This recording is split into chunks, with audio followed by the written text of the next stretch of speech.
Welcome back to Let's Cook Everything, the channel where I cook food and then eat it and you watch. Next up is lasagna with a twist. We're going to be making it with ramen noodles. I'm going to start by heating up my ground beef. It's made from plants. Alright, fire has been achieved. Please excuse the dirty stove. We're gonna cook this up. I'm gonna put a lid on it so that it can't escape. Now this challenge obviously came from someone else. They didn't have the drive to do it themselves, so I'm gonna do it for them. Let them know how it is, come up with an official recipe so that everyone can do that. We're gonna start with ramen. Any type is fine. Don't need this, that's got chicken in it. Gonna need a pan. This one is slightly too big. Now, if you are familiar with the internet, you're gonna know there's a lot of good ways to figure out how much you need to cut so that this fits. I am just gonna go with the eyeballing it method.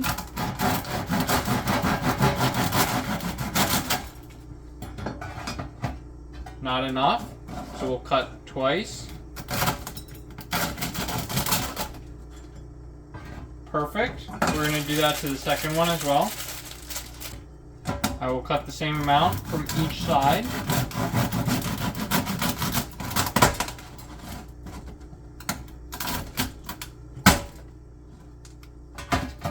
A little bit long. Make sure you don't cut the end with the bend, as they say. There we go. That's going to be our first layer. It looks perfect. So, I recommend you do it exactly like that. It is lasagna, so we're going to need more than one layer. Does this need to be cut? No. However, it doesn't really leave much extra room. So what I'm going to do with this is just cut off the bend.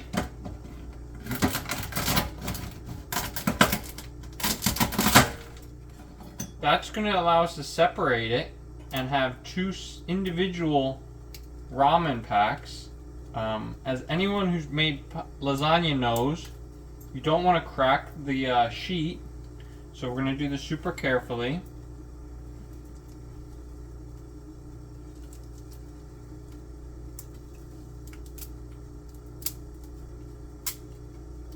Alright, well, we cracked the sheet, so that's a huge bummer. But now, as long as we don't crack the other sheet, we at least get one out of it. That's perfect, and you know what? We're just gonna, well, they don't fit together. I think that's good right there. So here's our dry pasta. Lasagna sheets are done. Meanwhile, our beef is browning. I'm gonna fast forward a little bit.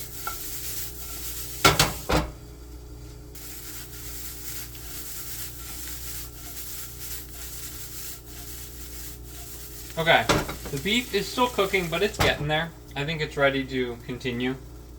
I'm going to introduce some new ingredients to the recipe. First is cheese. This is a low moisture mozzarella with a hint of buffalo milk, just for fun. It's pretty good. We're going to need that. Also some tomato sauce, because it's lasagna. So, we're going to take our pan, which is not like completely rusty, but just a little bit rusty. Spoon in some tomato sauce and cover so that the ramen doesn't stick.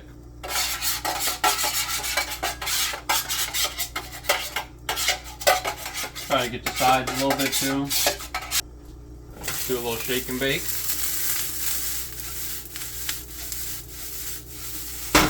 This looks hot. It feels hot. Let's go no lid for a minute just to get a little crisp on it. I did add some water, which is not in the instructions, but Never go wrong with a little steam, right? Alright, the beef's good. Let me adjust the camera angle so you can really watch me build up this lasagna.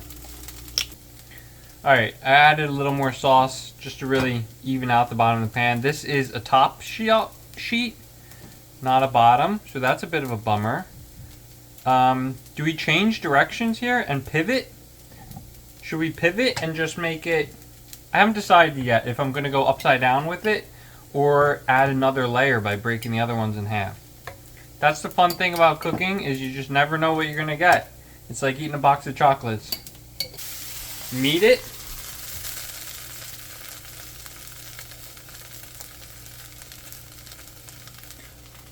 Let me know if that turned out better or worse than you were expecting. And then we'll cheese it. Just enough cheese. You don't want to put too much. Super common to put too much cheese in foods. Make sure you have a control on that.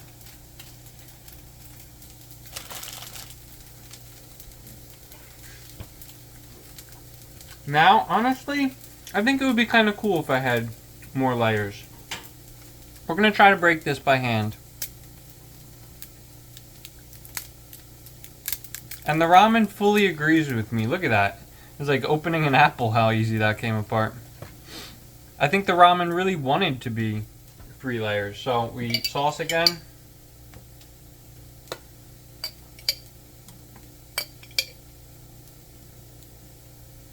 And then we beef again.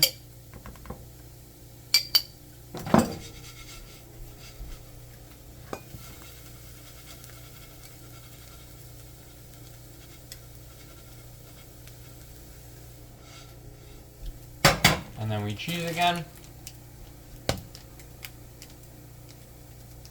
I'm assuming by now you know how the recipe is going to end, and that is with another layer. If this is a spoiler, I don't know what to tell you. How do we open it here? You open an apple like this.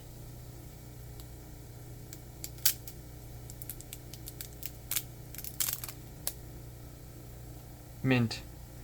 We do want to shove it down there, make sure we get good compaction. There's a little bit of a gap because this was meant to be a bottom piece, not a top. So make sure you keep that in mind when you're making your own to build it correctly, you know. Sometimes when people build a house, they'll start with the roof, and then by the time they're done with the house, all they have is a basement left, and they're like, well, where do I put this? And that's sort of what I did there. Like building an upside down pyramid, but it's okay. We're gonna knead it again. And then we're gonna cheese it. And then we're gonna do 1 layer of sauce on top, because is that how you do a lasagna? Honestly, I don't know if it's a layer of cheese or sauce on top. So I'm gonna go 50-50 with it. I'm gonna have cheesy sauce on top. Just like this. Feel free to add sprinkles if you'd like at this stage.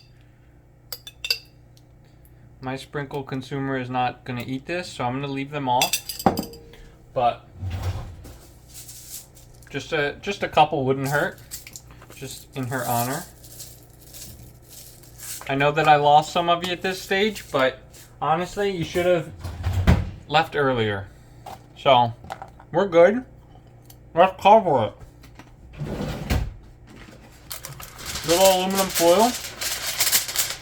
I prefer heavy duty aluminum foil. The heavier the better, I say. I would wrap my food in a soda can if I could. And then we're going to toss this into our oven, which through the magic of television we've already preheated to 350 degrees Fahrenheit. So we pick this up and we put this in. Now we honestly did not check to see if this pan fits in this toaster oven, and it clearly doesn't, but it does at an angle, so that's very convenient. And then we just let that sit in there for I have no idea how long. I'll let you know later. Bye. Alright, the ramen packet says to cook for 3 minutes, and there's 3 of them in there, so it's been 9 minutes. I'm going to take it out here and attempt to take off this, which is not hot at all. None of this is hot, to be honest. We're going to bump this up to 450. And I guess wait a lot longer than 10 minutes. Alright, it's 30 minutes later. Honestly, I forgot that I was cooking this. Let's see how it looks. Looks like I squished the lid on a little bit too heavy and the cheese stuck to the top, which is disappointing. I'm not sure what... It looks more like a meatloaf than a lasagna, doesn't it? I'm gonna call that done though. Yeah, I don't think we need to brown the top.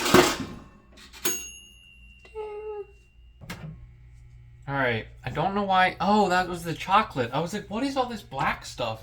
It looks like balsamic vinegar or something. Those are going to be your sprinkles. You just make sure it's done. Stick a fork in the middle. Feels hot to me. This honestly looks pretty much like you might have thought it would look, but look at that. Look at that cheese pull in the lasagna.